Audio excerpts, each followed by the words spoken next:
शायर थैंक की जानिब से व्यूअर्स आप सबको मेरा सलाम और उम्मीद करूँगी कि आप सब खैरियत से होंगे। और आज की इस वीडियो में मैं आपको मछली धोने का तरीका बताऊंगी, किस तरीके से मछली के अंदर नमक जज्ब हो जाता है, हमने कितनी देर मछली को रखना होता है और उसके बाद हमने इसको पकाना होता है, और किस तरीके से बाज़ार की बहुत अच्छी बनी हुई होती है और घर में वो बाज़ार जैसा पन नहीं आता, वो तरीका आपको बताऊँगी।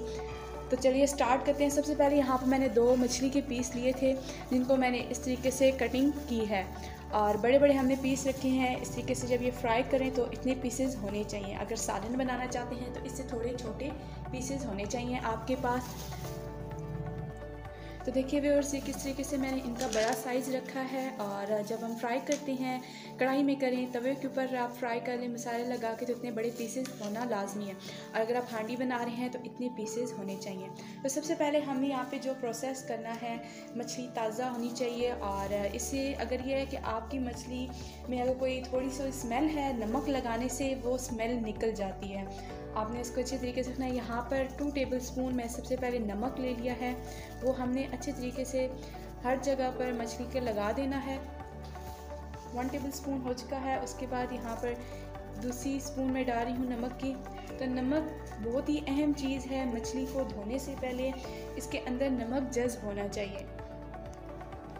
1/2 टेबल स्पून मैं यहाँ पर और नमक लगा रही हूँ। तकरीबन 2.5 चमचे मैंने यहाँ पर नमक की लगा दी हैं। अब हमने हाथों से इसको अच्छे तरीके से नमक जज्ब कर लेना है।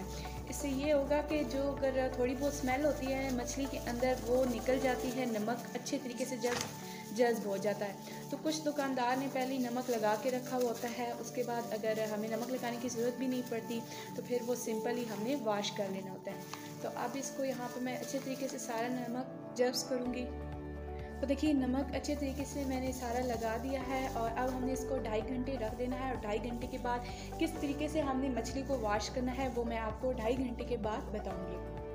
यहाँ पर 2.5 घंटे हो चुके हैं और यहाँ पर इसने थोड़ा सा पानी भी छोड़ दिया है मछली ने, क्योंकि हमने इसमें जब नमक लगाया था तो इसने थोड़ा सा पानी छोड़ दिया है। तो अब जो ब्लड वगैरह होता है साथ लगा हुआ मछली के पीसेस के, तो अब हमने उसकी सफाई करनी है अच्छे तरीके से, ताकि कोई भी जगह पर ऐसे खून के धब्बे ना हों ऐसे बने हुए, जैसे ये ब्लड होता है। फ्रेश मछली है तो इसलिए हमने अच्छे तरीके से इसको वॉश करना है। तो यहाँ पर जग से मैं इसके अंदर पानी डाल रही हूँ और एक एक पीस को हमने उठाकर तो अच्छे तरीके से हमने अंदर तक साफ़ करना है, ताकि कहीं भी ये देखें जैसे ये ब्लैक सी जली थी, तो कुछ लोग यहाँ पर इसकी जो ब्लैक होती है ये, तो देखिए ये ना जो ऊपर ब्लैक वाली होती है कुछ लोग उतार देते हैं, लेकिन हमें उतारनी नहीं चाहिए, खानी चाहिए।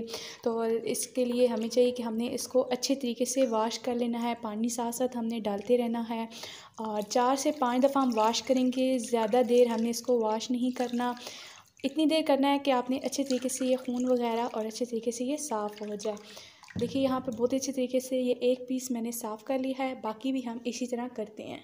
इस तरीके से जब तक पानी बिल्कुल साफ़ ना हो जाए, जिसमें बिल्कुल ब्लड ना आए, तो मतलब हमारी फ़िश अच्छे तरीके से धुल चुकी है। और ये ध्यान रहे कि पीसेस में कहीं भी खून ना हो, ब्लड ना हो, सफाई से मेहमान है, इसलिए बहुत ज़रूरी है कि पहले फ़िश साफ़ होनी चाहिए।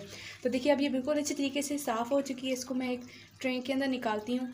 यहाँ पर मछली हमारी साफ़ हो चुकी है बहुत ही अच्छे तरीके से, ये देख सकते हैं आपके कहीं भी ब्लड नहीं है और बहुत ही प्यारी तरीके से मैंने इसको वॉश कर लिया। अब आप चाहें तो ऐसे फ्रीज़ कर सकते हैं 1 हफ़्ते के लिए, किसी भी पैकेट के अंदर डाल के तो फ्रीज़ कर दीजिए। और अगर आपने अगर अभी बनानी है तो आप इसको मसाले लगाएं, किसी तरीके से भी फ्राई कर सकते हैं, कढ़ाई में फ्राई कर सकते हैं या तवे पे भी बना सकते हैं। तो एंजॉय करें। अब तो अगर आपको ये तरीका अच्छा लगता है और मेरी वीडियो पसंद आती है तो आप इसे लाइक ज़रूर करें, शेयर करें और मेरे चैनल को सब्सक्राइब कर दें। तो नई वीडियो आने तक अपनी होस्ट को दीजिए इजाज़त। अल्लाह हामी और नासिर।